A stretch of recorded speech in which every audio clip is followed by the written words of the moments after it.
Mateus, capítulo 5, versículo 45 ao 48.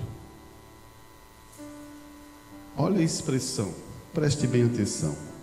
Para que sejais filho do vosso Pai que está no céu, porque faz com que o sol se levante sobre o mal e o bom, e a chuva desça sobre o justo e o injusto. Pois, se amardes o que vos ama, que galardão havereis? Não fazem assim os publicanos também o mesmo? E se saudamos unicamente os nossos irmãos, que fazei de mais? Não fazei os publicanos também assim? Preste bem atenção agora nesse versículo. Sede, pois, perfeitos, como é perfeito o vosso Pai que está nos céus. Feche seus olhos. Pai celestial, todo culto devemos ler a tua palavra a inspiração, mas precisamos do Espírito Santo que entre em nossas vidas, em nossos corações e transforme o nosso entendimento da palavra. Muitas vezes só lemos as Escrituras, talvez nem compreendemos, mas quando vem o Espírito Santo e revela essa Escritura ao nosso coração, isso gera vida. Que essa noite possamos ser grandemente abençoados no poder da tua palavra. Esperamos isso, ó Deus, porque cremos que tu és um Deus bom e cuida dos seus filhos. Peço isso em nome do Senhor Jesus Cristo. Amém e amém. Poder sentar, meus irmãos. Esse assunto que eu queria trazer, ele inclina a você que conhece mais as Escrituras. Vamos dividir o pão essa noite em relação, mas quero colocar isso de uma maneira muito clara. A expressão perfeitos. Agora, para ser perfeito, precisamos de algumas coisas importantes. O irmão Arantes não é perfeito. Eu creio também que todos que estão sentados aqui não são perfeitos, mas precisamos de uma proteção, e você sabe qual foi a proteção e quem foi a pessoa perfeita? Jesus Cristo, o varão perfeito. Deus se agradou dele e ele foi até o Calvário, derramou o sangue, e esse sangue, ele nos remide dos pecados que aconteceram no passado. E isso, se nós reconhecemos o sacrifício, reconhecemos Cristo, estamos perfeitos em Cristo. Agora temos que entrar em Cristo. Não é só reconhecer, mas entrar. Esse é um grande assunto essa noite. Como chegar lá? A palavra de Deus, ela está aqui, ela foi criada, ela foi mostrada através da Bíblia. Existe o Velho Testamento e existe o Novo Testamento. O Velho é a sombra do Novo. Então, para nós entender isso, temos que ter uma percepção e um conhecimento que foi através dos profetas, através da palavra de Deus, mostrando isso. Meu assunto hoje para a igreja é sobre Efésios capítulo 4. Você já conhece essa escritura, né? Você conhece muito bem essas escrituras, mas quis usar Mateus, essa expressão que é muito clara, que o irmão Brana também usou nessa expressão. Sede, pois, perfeito, como é perfeito o vosso Pai que está no céu. Ser perfeito agora, você tem que ter instrução. Muitas vezes queremos ser perfeito e nem sabemos aonde começar. Então, existem instruções. E quando entramos no versículo de Efésios, que eu quero ler com você, se você tiver a Bíblia pode acompanhar também, está no capítulo 4, só para a gente fazer a base e depois ir caminhando à frente. Escute bem. Em Efésios capítulo 4, no verso 11, aqui você percebe que Efésios é um livro E uma igreja poderosa é uma igreja que tem revelação. Paulo está falando a essa igreja. Ele está mostrando muitas coisas importantes, apontando para o futuro. Mas no mesmo tempo ele está ensinando sua igreja. Ele diz assim, ó, ele mesmo deu uns para apóstolos, outros para profetas, outros para evangelistas, outros para pastores e doutores. O próprio Deus, o próprio Cristo, quando subiu, ele derramou dons aos homens para uma proteção, para produzir uma bênção dentro da igreja. E a primeira coisa que ele fala sobre isso, que Paulo está dizendo, ele fala assim, querendo o aperfeiçoamento dos santos. Você percebeu? Ele manda 5 ofícios para aperfeiçoar o quê? A igreja. Agora, se eu sou um pastor e eu não estou aperfeiçoando a igreja pelo meu ofício, eu nunca serei um pastor de Efésios. Você entende? Então, para ser um pastor do quíntuplo, eu tenho que ter alguns requisitos para aperfeiçoar a igreja. Você entende? Muitas vezes as igrejas, elas não estão sendo aperfeiçoadas, elas estão só escutando coisas que não ajudam ela. Esse é o maior problema que temos hoje. Escute bem, o que é aperfeiçoar? O que vamos inclinar para a perfeição? Você entra numa situação que precisa de um entendimento sobre esse assunto, e logo você pensa, aperfeiçoar. Como eu vou fazer isso? E Paulo, ele pensa que você, esse ministério quíntuplo que nós aprendemos, que nós treinamos, que nós conhecemos, que está findado sobre essa rocha, que é Cristo, você logo percebe que ele vai continuar falando, querendo o aperfeiçoamento dos santos para a obra do ministério. Irmãos, tudo se constitui dentro da estrutura da igreja. Por que você sabe que o batismo é em nome do Senhor Jesus Cristo? Porque você foi ensinado e aperfeiçoou. Você nunca mais vai fazer e tomar um batismo em nome de Pai, de Filho e Espírito Santo. Você entende isso? Por que você sabe que tem vários procedimentos dentro da igreja? Porque você foi lido dentro da Escritura e foi mostrado, ensinado. E isso amadurece o quê? O Filho de Deus. Por isso que um pastor, um mestre, um evangelista, um apóstolo, eles estão envolvidos com isso. Se eles não podem ensinar a igreja não cresce em graça e conhecimento. Esse é o ponto importante para você entender. E ele vai colocar algumas coisas.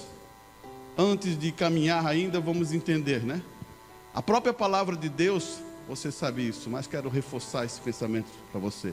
A própria palavra de Deus em 2 Pedro, ele fala da virtude das estruturas que é um varão perfeito. Você sabe? Fé, ciência, virtude, temperança, paciência, piedade, amor fraternal. E quando o irmão Brana traz isso nessa mensagem, ele vai aplicar uma coisa interessante para ti. Chegamos no 6º degrau. Vamos considerar. Chegamos no 6º degrau. Agora precisamos de quê? Perfeição. Sermos perfeitos. Daí você vai dizer para mim, Arantes, nós somos homens, somos imperfeitos, mas estamos caminhando para uma perfeição. Então tem muitas coisas ainda para ser mudadas, tiradas. E ele continua firmando esse pensamento para você entender. Olha, escute bem o que ele vai dizer aqui. Agora, já temos subido ao 6º degrau para ter que fazer isso. Todas essas coisas têm que ser acrescentadas primeiro. É o que ele está falando? Fé, virtude, ciência, temperança, paciência, piedade e amor fraternal. Todas essas coisas têm que ser acrescentadas. E ele continua. Ele exige que sejamos perfeitos, ou temos Deus, os filhos e filhas de Deus, e isto é correto. Quantas coisas eu poderia dizer sobre isso? Agora vejamos outra referência para ver como devemos fazer isso. E ele mesmo deu, daí ele imprime o que é para ser perfeito. Por que que Efésio faz parte do perfeito? Ele deu quem? Apóstolos, profetas, evangelistas, para quê? O aperfeiçoamento dos santos. Irmãos, sem esses homens, sem esses quíntuplos, a igreja não pode ser aperfeiçoada.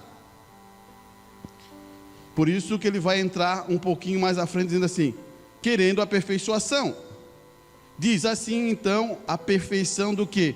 Dos santos, os que são santos, santificados, amém? Aqueles que começaram aqui o fundamento da fé, aperfeiçoados dos santos, para a obra do ministério, o ministério de Jesus Cristo, para a edificação do corpo de Cristo, para a edificação e a construção da edificação, até que todos cheguem à unidade de fé, e ao conhecimento do Filho de Deus, varão perfeito, que segundo a medida da estatura da fé. Passei rápido? Vamos trazer agora a estrutura? Então vamos trazer. Perfeição. Você firmou o pensamento na perfeição? Você consegue entender o que é perfeição? É estar o quê? Apto. É estar equipado. É estar pronto. É estar maduro. Quando você está maduro, você está pronto. O que a palavra está dizendo? Aperfeiçoar. Por que Paulo fala na escritura? Quando eu era menino, fazia coisa de menino. Hoje eu sou um homem, não faço as coisas de menino. Sou um homem, tomo uma posição. Tomo uma posição de homem. Eu não vou continuar fazendo coisas de menino. Então, quando você vê a palavra dizer, temos que ser perfeito e aperfeiçoar as nossas ações, então temos que ceder os nossos direitos, não para o homem daqui, mas pela palavra de Deus. Escute bem aqui. Para a edificação do corpo de Cristo, para o ministério das obras ali e para a edificação do corpo de Cristo. Você sabe o que é o corpo de Cristo? Alguém sabe aqui? Sabe? Se Cristo é a cabeça da igreja, quem é o corpo? A sua igreja. Você entende isso? Se Cristo é o cabeça da igreja, que guia a igreja para a eternidade, nós somos o corpo. Um corpo bem ajustado com a sua cabeça, ele vai seguir para onde? Para a eternidade. Então, quando ele está falando assim, edificando o corpo de Cristo para receber o quê? A cabeça, que é Cristo. Esse corpo não pode faltar nada. Eles têm que estar perfeito, ligado com suas juntas. Você sabe o que é juntas? Junta é uma coisa importante, irmão. Você está vendo o seu ombro aí? Está ligado com essa parte aqui. Por que ele não dói? Você sabe? Porque existe uma cartilagem entre esse e esse corpo. Por quê? Para não doer. Se essa cartilagem sair daqui, que é o vínculo do amor, você vai sentir dor. Eu já estou com a minha cartilagem do joelho já doendo há um bom tempo. Acho que saiu, né? Então, eu sinto dor. Você entende? Quando está ali, quando ela estava ali, eu andava, corria e não sentia dor. E isso é o vínculo do amor. O corpo de Cristo, que somos toda a igreja, elas têm que estar unidas por vínculo, por amor. É isso que Paulo está ensinando. Estamos indo a uma perfeição e precisamos desses vínculos. É só o pastor que pode ter amor. Os outros irmãos não podem. Não é assim, né? Todos nós temos que ter isso. Escute bem aqui. E ele vai levando. Paulo está ensinando a sua igreja até que todos cheguem à união da fé. Esse é um ponto mais importante que temos, irmão. Sempre usamos escritura para mostrar, sempre usamos a palavra para dizer, fé é revelação. Revelação é quando Deus manifesta a você e abre seu entendimento. Você diz, não, mas Arantes, fé é revelação, tá tudo bem, tá tudo certinho, entendi. Aqui está uma chave. Fé faz parte da doutrina de Cristo? Faz. Mas só no papel não funciona. Só eu falar que fé é revelação não vai ajudar você. Porque o poder da palavra, por isso que Paulo falou, o poder do evangelho é que transforma as vidas. Quando você toma a palavra de Deus por revelação e coloca para dentro de você, para ela funcionar em sua vida. Então quando ele diz, você está curado, você toma por quê? Por fé. Deus mentiu para você? Deus nunca mentiu para você. Você tem que segurar a palavra que Deus disse para você, porque Ele nunca mentiu. Mas parece que muito isso tem que nos trabalhar. Não é só a doutrina, não é só eu falar, é você entender muito claro isso. E olhe bem, ele vai lhe ensinar isso. Então temos que ter uma unidade de fé. Se eu penso dessa maneira, vocês vão pensar da mesma maneira que o pastor? Não. É o que Deus pensa, o que Deus deixou na Bíblia escrito. O que está escrito é a vontade de Deus. Se um homem vem aqui e fala fora da Bíblia, a vontade está errada, você vai crer? Você não pode crer. Agora, se ele fala de acordo com a escritura e está escrito, você tem que reconhecer que isso é Deus. Porque Deus, Ele realmente deixou esse livro. Para quê? Para você se proteger de todas as coisas que estão nesse mundo. Pense nisso. O que adiantaria fazer um livro, que a maioria dos livros da Bíblia é tudo de capa preta, outros tem um marronzinho, hoje tem até uma Bíblia rosa para as irmãs, tem tudo isso, mas para quê? Só por fazer? Não. Ali a vida eterna, ali há a palavra de Deus findada ali. Então, ele chega ali, ele começa a dizer, precisamos desse vínculo de unidade. Firmamos e sabemos como dizer isso. A gente já usou esse exemplo aqui só para dar clareza, né? Você é batizado por expersão? Não, você é batizado por imersão. Não é isso que está dentro da Escritura? Diz assim, ó, em Atos 2: arrependei-vos e cada um de vós seja batizado em nome do Senhor Jesus Cristo para a remissão do pecado e receberei, apontando para o futuro, o quê? O Espírito Santo.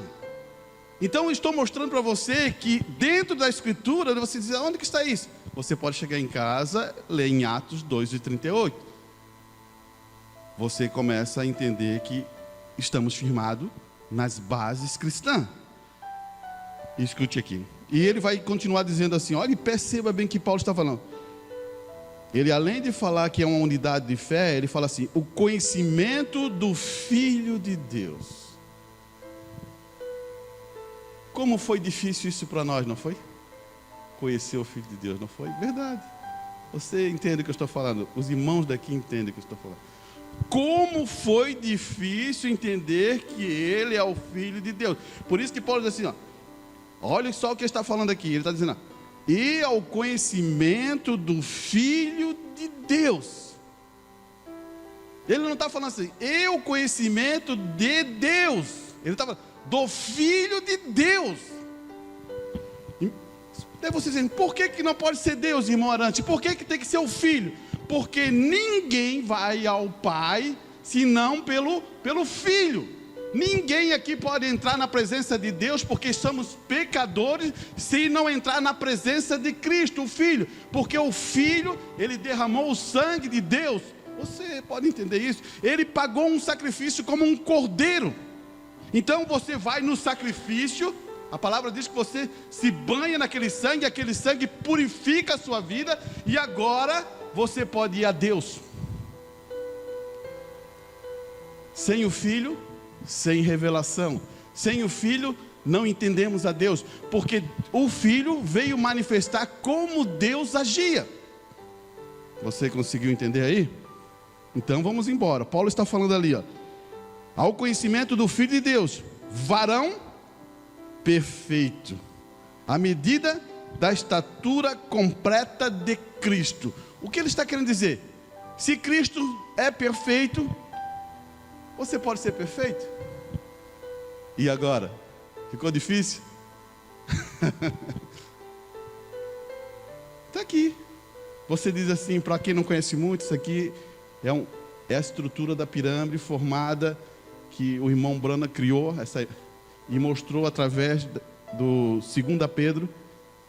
E depois existe o coroamento, que é o amor, né? O amor de Deus sobre essa estrutura.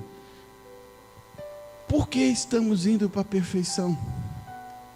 Porque se você não for perfeito, você não entra no arrebatamento. Por isso que estamos sendo ensinados. Parece que há uma contradição quando eu falei aqui, né? Mas nós não somos perfeitos. Depois eu digo assim, você é perfeito em Cristo. Você entendeu? Eu não sou perfeito. Mas quando Cristo pagou o preço, Ele me fez perfeito.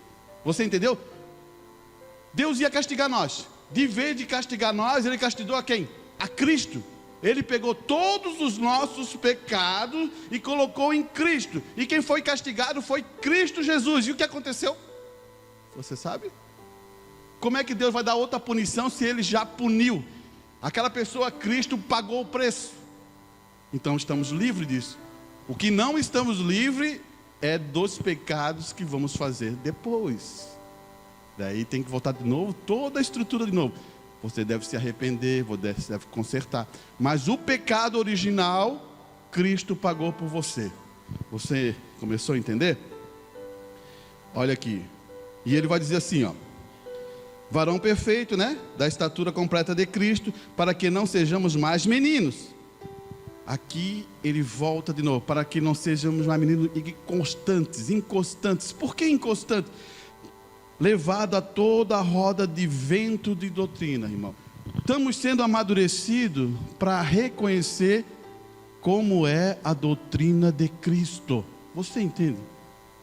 Você está sendo amadurecido, você senta aqui, você perde 1 hora, 2 horas, 3 horas, sentado aí para quê? Para você aprender que dentro da Escritura, olhe bem, porque vai estar escrito muitas coisas que eu vou ler aqui para você vai entender. Não é, você tem que aprender para você não ser enganado. Vou dar um exemplo muito simples. Por que você vai à escola? Por que você sabe aprender a somar? Por que você sabe fazer as contas? Para não ser o quê? Enganado? Alguém diz assim, não, aqui tem 10 reais, você nem sabe o que é 10 reais? Pensa que é 100? Você está sendo? Então você também vem à igreja aprender a verdade, para alguém quando vir falar com você, você saber o quê? A verdade. Preste bem atenção aqui que ele vai dizer, ó. Para que não sejais mais menino, levado de roda por todo o vento de doutrina, pelo engano dos homens, ó, enganos dos homens, para você não ser enganado nas doutrinas de homens, que com astúcia enganam e fazem fraude. Você está entendendo por que sentamos aqui? Antes seguimos a verdade, em amor, crescemos em tudo, naquele que é a cabeça, Cristo. Você percebeu? Não é o pastor que é a cabeça, é Cristo. Você entendeu? Não é o homem que está aqui na frente que é o cabeça. Eu sou da mesma coisa como vocês. Quem determina a ordem, quem criou a regra, foi quem? Foi Deus. Quem deixou os 10 mandamentos, foi o irmão Arantes. Não, foi Deus. Ali está definido as regras. Mas talvez você diga assim, irmão, então existe 10 mandamentos, existem as leis, e eu já cometi muitos enganos, fiz muitas coisas erradas, então eu estou em uma situação difícil. Eu cometi tantos erros em minhas vidas, e agora o que eu faço? Agora o que tu faz é que você tem que saber que há 2000 anos atrás veio uma pessoa, veio um cordeiro que morreu no Calvário por ti, por nós. Aí que você deve saber isso. E ele pagou o preço para você receber a bênção de Deus, para dizer que você é um filho e uma filha de Deus, né? Vamos um pouquinho para frente. Eu quero mostrar outra coisa aqui para você. No livro da vida do Cordeiro, nosso Pai Celestial, nós agradecemos esta manhã por Jesus Cristo. Agradecemos pela perfeição do Evangelho. Você percebeu aqui que o irmão Bruno está falando? Perfeição do Evangelho. Perfeição da Bíblia. Perfeição da palavra de Deus. Pelo aperfeiçoamento e pela eterna sabedoria da eterna palavra falada de Deus. Conforme a sua palavra. Ele nos chamou, nos escolheu nele antes da fundação do mundo e escreveu o nosso nome antes da fundação do mundo. Quando Deus fala, uma palavra tem que acontecer. Você escutou? Estou falando agora para a igreja, não estou falando para os convidados não. Estou falando para você, você escutou? Se ele fala uma palavra, tem que acontecer. Por que você não confia na palavra dele? Por que você não segura ela no teu coração? Aonde está a fé? A revelação, o entendimento? Aí está o ponto-chave. Muitas vezes a gente acha que confia e não confiamos. Daí você se depara com a situação, eu me deparo com a situação e vejo que ainda preciso de quem? De Deus. Quando eu me deparo com uma situação, eu sempre preciso de Deus. Você já percebeu uma coisa? Quando você faz força, corre atrás, luta para isso, e parece que falta uma coisa em você, a primeira coisa que falta em você, eu já vou dizer para você, você vai entender muito claro, irmão. Isso acontece com todo mundo, falta paz. Você acha que você vai achar paz aonde? No mundo? Faça o teste. Você vai achar paz no mundo? Faça o teste. Depois você vem e fale comigo que você vai. Paz é uma pessoa. E quando você encontra essa pessoa, que é Cristo, você tem paz. Sabe por que a palavra diz assim, ó? A palavra diz assim, ó, sábado. E sábado significa o quê? Acho que você sabe, né? Descanso. Então, o próprio Jesus fala assim: eu sou o Senhor do sábado. Eu sou o Senhor do quê? Do descanso. E descanso simboliza o quê? Paz. Você tem que se encontrar com Cristo para você ter paz. Porque tem muita batalha. Você diz assim, as batalhas são cravadas onde? Ai, irmãos, as batalhas são aí fora. Eu tenho tanta luta aí fora. Você não nem compreendeu você ainda. A batalha é aqui. Você não tem que vencer nada fora. Você tem que vencer aqui. Porque se você está em paz, tudo ao teu redor está em paz. Se você não está em paz, as coisas ao teu redor estão em conflito. Isso é palavra. Eu não estou brincando com a escritura. Se você quiser, eu mostro pontos a pontos. Mas precisa do quê? Fé. Fé, ela tem o quê? Músculo. Fé, ela tem cabelo no peito, a expressão para você entender. É robusta. Ela se mantém confiante daquilo. Olha aqui. Ele vai levar outra coisa interessante aqui, ó. Mensageiro. Ele vai dizer assim, ó. Você não pode. Não importa o que você faça. Você parar de beber. Escute bem isso. Eu vou parar de beber. Eu vou parar de fumar. Eu vou parar de mentir. Eu vou à igreja tentar fazer aquilo, fazer aquele outro. Daí o mensageiro diz assim, ó: você ainda é carnal. Você entendeu isso?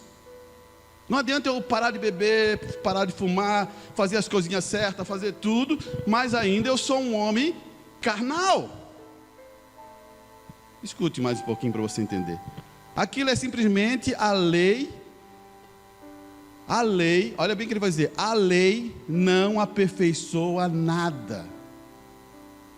Mas, irmão Arante, lá está escrito: não matarás, não roubarás, não farás isso. A lei não aperfeiçoa nada. A lei só vai fazer você entrar na prisão. Você fez coisa errada, você está preso. Você fica trancado pelo pecado que você fez. Então a lei não aperfeiçoa nada. Você ainda está segurando em lei? Olha o que ele vai dizer: quanto mais você puder esquecer sobre... Opa, é aqui. Aqui em cima. Ele fala assim: a lei não aperfeiçoa nada, mas o que aperfeiçoa? Você sabe? Você sabe o que aperfeiçoa? Cristo. Quando você reconhece o sacrifício, quando você reconhece que aquele homem, aquele cordeiro que não tinha pecado, que não fez nada errado, morreu por você, isso aperfeiçoa você. E ele vai levar para esse ponto: glórias a Deus, eu posso parar de mentir, parar de roubar, parar de cometer coisas erradas, parar de mascar, parar de todas essas coisas, ainda ser carnal. Deus não pode receber isso, porque eu não tenho nada para ofertar a Ele, nem propiciação. Vamos entender isso. Vamos ajudar a entender isso. Olhe bem o que vai acontecer, irmão. Quem é que tem R$1 milhão aí para sair por essa porta ali? Hoje aqui. Quem é que tem? Ninguém. Como é que você vai dar? O que você vai dar em troca da tua vida? Tem alguém que pode dar alguma coisa aí? Ninguém. Por quê? O pecado me aprisionou. E quem deu a vida foi Cristo para você sair do pecado. E isso é poder. Por isso que não adianta você: não, vou parar de beber, vou parar de fumar, vou fazer isso, vou fazer aquilo, vou fazer academia, vou fazer... Não é isto. O que está fundado aí é quando você reconhece Cristo em sua vida. Daí você tem refrigério em sua alma. Ele vai dizer assim, ó: mais um minuto em que eu ponho as minhas mãos sobre a bendita cabeça do Senhor Jesus Cristo. Senhor, eu não sou bom, nem toma-me como teu servo. E Deus manda embora o meu pecado, e eu permaneço perfeito na visão de Deus, correto? Porque eu não estou de pé sobre o meu próprio mérito. Você entende? Isso talvez é um pouquinho difícil para você compreender. Muitas coisas a gente faz pela nossa capacidade, e muitas coisas a gente força o caminho pela nossa capacidade. Deus fala assim, ó: tira a mão do volante, deixa as coisas com Deus, confia no propósito de Deus. Escute o que ele vai continuar dizendo: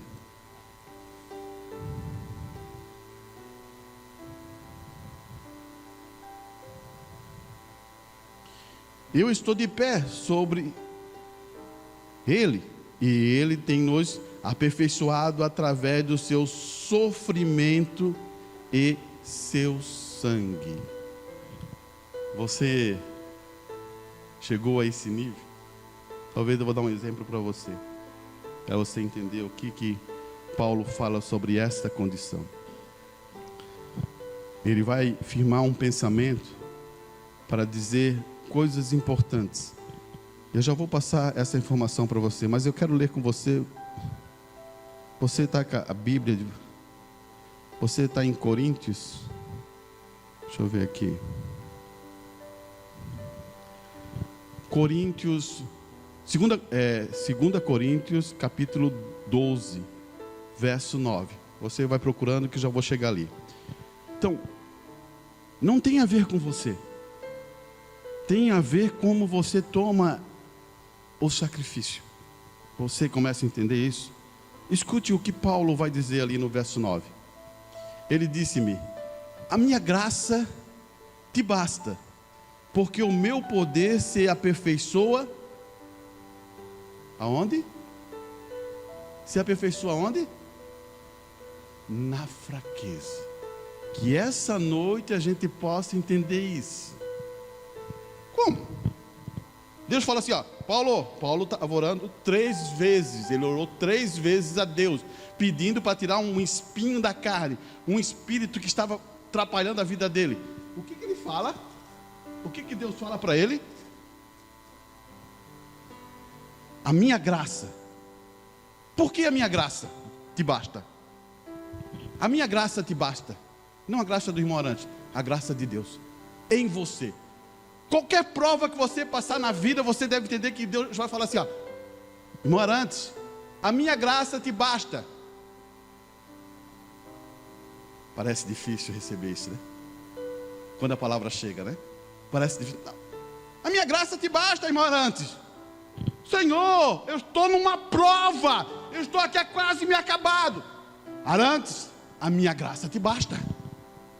Escute bem o que ele vai dizer. Ele disse, a minha graça te basta, porque o meu poder se aperfeiçoa na fraqueza. E por que a gente não quer ser aperfeiçoado? Se é na fraqueza que nós passamos a perfeição, se é na fraqueza que amadurecemos nossa fé, que é na fraqueza que vencemos as coisas, por que estamos com medo de ficar na fraqueza? Escute Paulo, ele vai dizer assim, ó, de boa vontade, pois, me gloriarei na minha fraqueza. Você está se gloriando na fraqueza? Ou gosta de se gloriar quando Deus te... Ah, está tudo bom, daí eu me glorio, isso e aquilo, olho para o lado, não está nem igual a mim. Não, é o contrário. É quando estou passando as provas, na fraqueza, para que em mim habite o quê? O poder de Cristo. Você quer o poder de Cristo? É na fraqueza. Você quer o poder de Cristo? É na fraqueza. Não confunda isso. E ele vai levar um pouquinho mais na frente aqui, vai dizer assim, ó. Olha aqui, ó. Quero pegar essa escritura que o irmão Brana imprime isso aqui. Ele vai dizer assim, escute bem isso. Simples, ora, a ti, Deus que me fortalece e tira as minhas enfermidades e estas coisas, para que eu possa ser mais forte. Deus respondeu e disse, Paulo, minha força se aperfeiçoada na fraqueza. Então Paulo disse, quando estou fraco, então estou forte? Sim.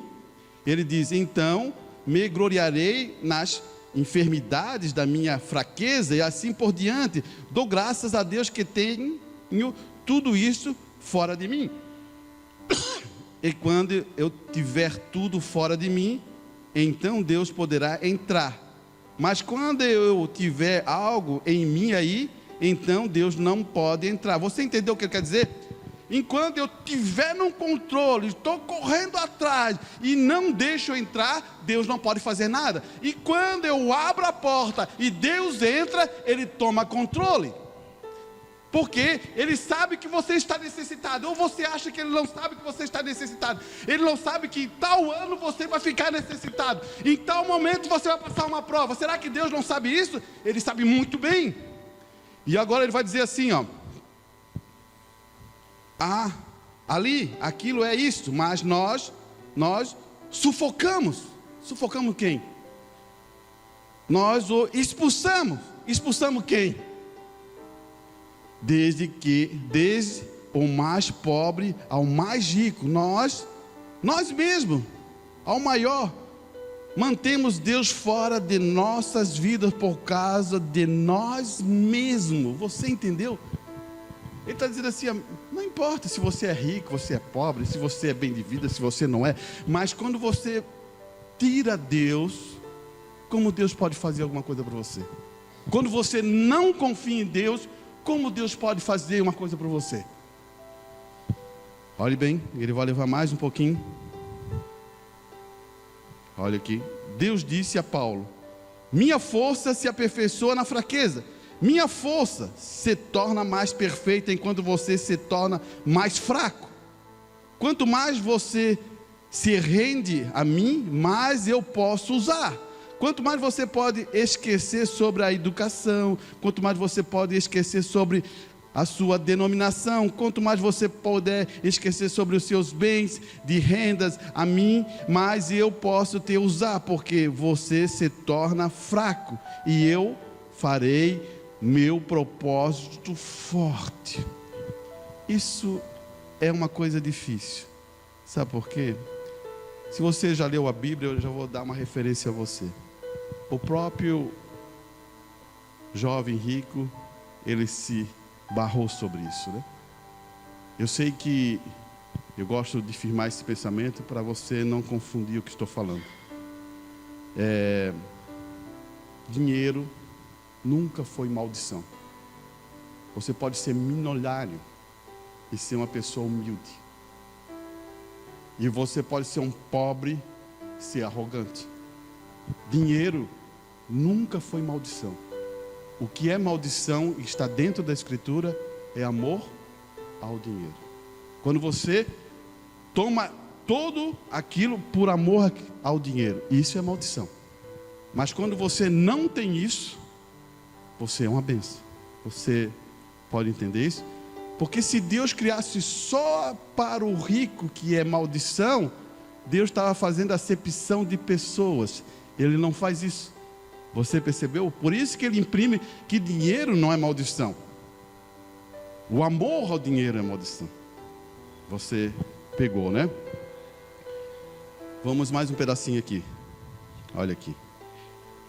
Obra fé expressada. Agora, aqui no segundo capítulo de São Tiago, vamos começar com o versículo 20. Do segundo capítulo. Tiago, e vamos ler um capítulo 21. Porventura o nosso pai Abraão foi justificado pelas obras quando ofereceu no altar o seu filho Isaque? Bem, vê que a fé cooperou com as obras e que pelas obras a fé foi aperfeiçoada. Vamos parar aqui. Eu preciso de obra para ter fé? Olha, preste bem atenção. Eu preciso de obra para ter fé? Não. Eu preciso de fé para manifestar as obras. E a obra joga para frente. Por isso que, olha o que o irmão Brana fala. Agora vamos ler devagarzinho para você entender. Bem, vê que a fé cooperou com suas obras. Então, ele tomou a palavra. Vamos entender isso da Escritura. Noé recebeu uma informação de Deus como construir a arca. Ele tomou essa informação e começou a construir a arca. Por fé, Noé começou a fazer uma obra. Você conseguiu entender aqui? Daí ele continua dizendo: e que pelas obras a fé foi aperfeiçoada.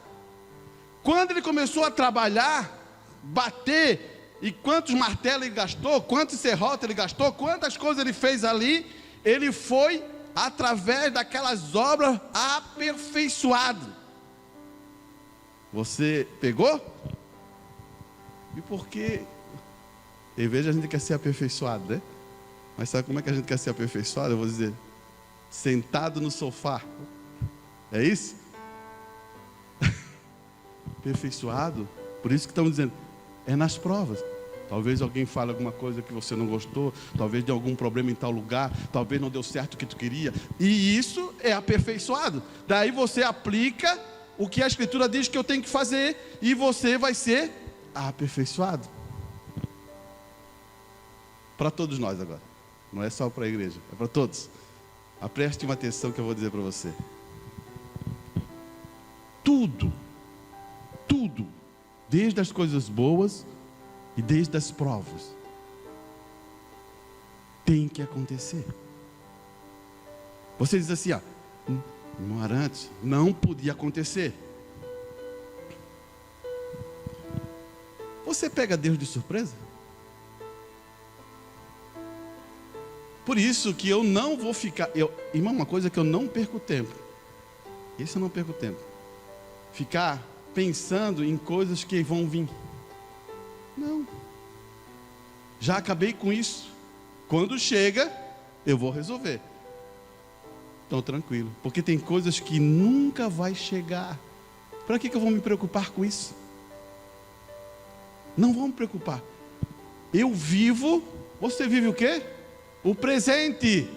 Deus é presente. Deus não é passado e nem futuro. Deus é presença. Então, para que você vive ou no passado ou no futuro? Não. Viva com Deus presente. A tua vida que está acontecendo ali, viva o melhor naquele momento que está acontecendo ali. Você não está ao lado de um amigo, conversando? Ou do tio? Ou da tia? Ou de um parente? Ou de um amigo? Ou de um irmão? Viva o momento. Ah, não, mas eu tenho isso aqui. Não, esqueça. Viva aquele momento. Você precisa de cura? Ele está aqui. Viva o momento. Tome a palavra como ela é. Porque a palavra diz assim, ó, ele já sarou. Olha, vamos entrar nesse assunto rapidinho. Escute bem. Esse foi um assunto que eu falei quarta-feira, mas eu quero pegar um pouquinho desse pedaço aqui. Temos tempo. Demonologia, espíritos sedutores. O que é isto? São espíritos sedutores descendo, tentando substituir com algo a palavra de Deus.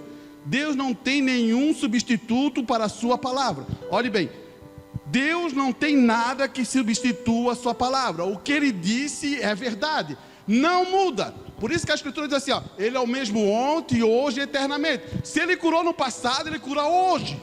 E vai curar no futuro, se alguém precisar. É isso que a Escritura diz. Você não precisa ter medo disso, porque quem está falando não é o irmão Arantes. Quem está falando é Deus. Olha aqui, ele vai dizer assim, ó. E eterna a palavra, sempre. Deus não tem nada para substituir a fé. Tem alguma coisa que substitui fé? Ele não tem. A fé não tem substituto. A esperança nunca pode tomar o lugar da fé. Você está entendendo? A esperança é uma coisa assim, eu espero ficar melhor, eu espero passar naquele concurso, eu estava sempre esperando. Eu não preciso disso, eu preciso ter uma convicção que é para agora. Eu preciso é para agora. É totalmente diferente esperança de fé. Olha aqui. A fé é sozinha, ela fica à parte, ela nunca tomará a esperança nunca pode tomar o seu lugar. A esperança a esperança. Aqui ele errou, mas vou ler como ele falou. A esperança é o firme fundamento das coisas que espera, a prova das coisas que não se vê. Ou melhor, a fé, ele acerta. Vê, esperança é uma coisa, fé é outra. Esperança espera por aquilo, fé já obteve aquilo. Seguramos? Entendemos isso? Eu não estou vendo, mas você sabe que vai receber. Você tem certeza. Aquilo ancorou. Você quer exemplo na Bíblia? Está cheio. Ou depois eu vou chegar na Bíblia. Ele vai dizer assim, ó. Ele já obteve aquilo. Uma fé intelectual ou outra a revelação direta de Deus. Isso nunca tomará o seu lugar. Nós estamos tentando, mas estamos fazendo todas estas substituição. Você não pode pegar uma fé intelectual e colocar no lugar da fé de revelação. Isso nunca vai atingir, porque a fé intelectual está na mente. Você sabe que primeiro você tem que conceber aqui para descer no coração, mas essa fé aqui não funciona como essa aqui que desceu ao coração. Olha aqui. Agora, para as pessoas que estão doentes, escute bem. Como eu gostaria de dirigir para esse lar. Quando você capta aquela fé que você será curado. cada circunstância. Vou firmar o pensamento ainda. Eu quero que você segure isso. O que um pastor faz? Ele só eleva a fé. Ele só mostra a palavra de Deus como ela é para você segurar. Irmão, preste bem atenção. Deus pode mentir? Você tem certeza? Deus pode mentir? Não. Então escute. Cada circunstância, tudo mais, todos os sinais, todos os sintomas podem apontar que você está morrendo. Você nunca moverá. Olhe bem, porque você tem fé. Você não vai morrer. Não é essa a história. Vou colocar isso na escritura para você entender. Deus não tem um propósito na tua vida? Como é que Satanás vai tirar o teu propósito?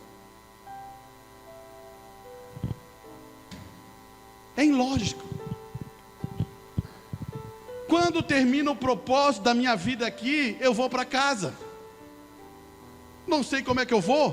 Posso hoje sair com o carro aqui, bater e ir para casa. Mas terminou o propósito. Deus não precisa mais de mim aqui. Eu vou embora. E vou feliz, porque eu vou para casa.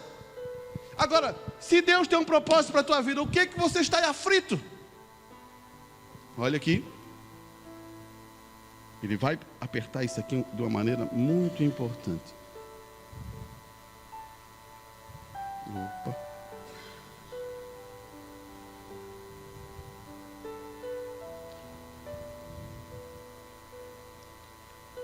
Seu lugar de descanso está no santuário da palavra de Deus. A fé genuína está ali. Não a incredulidade agora. A fé não espera. A esperança está aqui fora, esperando que tivesse dentro. A fé já está dentro, olhando e dizendo: está feito. Esta é a fé. E aí é onde a fé toma o seu lugar de descanso, pois ela sabe que Deus nunca deixará o inimigo cavalgar sobre ela. Ele nunca o fez. A fé sabe disto. Então não importa o que coisa apareça. Noé sabia que a arca flutuaria. Com certeza sabia. Daniel sabia que Deus poderia fechar a boca do leão. Os filhos hebreus sabiam que Deus podia fechar o fogo. Jesus sabia que Deus poderia ressuscitá-lo. Novamente, porque a palavra diz: não deixará a sua alma no Hades, nem mesmo deixará o seu santo ver a corrupção. Ele sabia que a corrupção chegaria a 72 horas. Ele disse: em 3 dias eu ressuscitarei novamente. Você começa a entender isso, irmão?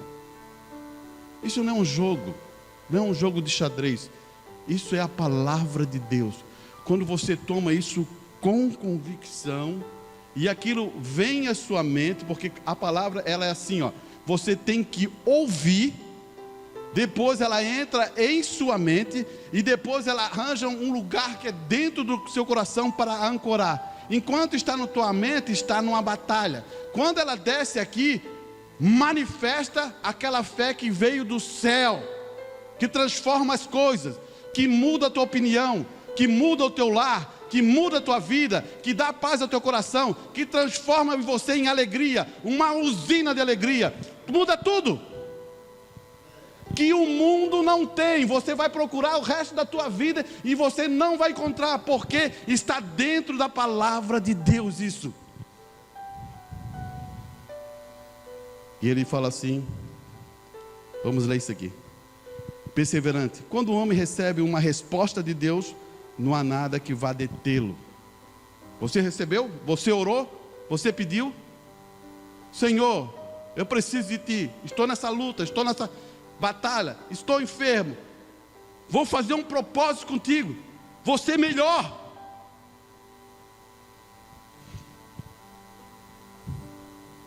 Você está entendendo, irmão? Irmão Brandon disse assim: por que você quer ser curado? Por que você quer ser libertado?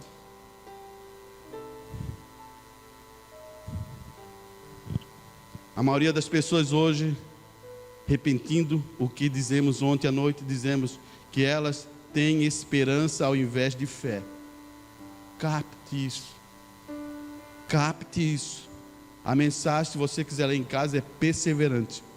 Você encontrará pessoas vindo à plataforma e elas estão só edificadas em esperança. Muita fé, mas a fé é o firme fundamento das coisas que espera. A prova não é um mito, não é uma imaginação, é algo que você tem.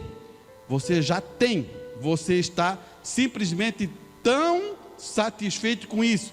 Esta é a fé que você tem. Como estaria se tivesse num firme fundamento? Irmão, como é que foi construída essa estrutura? Teve que ter um alicerce, um firme fundamento, porque se não tivesse um firme fundamento, racharia. E isso é fé, é o firme fundamento. Isso não vem de você, isso vem de Deus. Desce ao teu coração essa certeza. Acho que talvez você tenha essa experiência. Até você pode sentir uma coisa, não, isso aí vai dar certo. Ele vai dizer assim, por exemplo,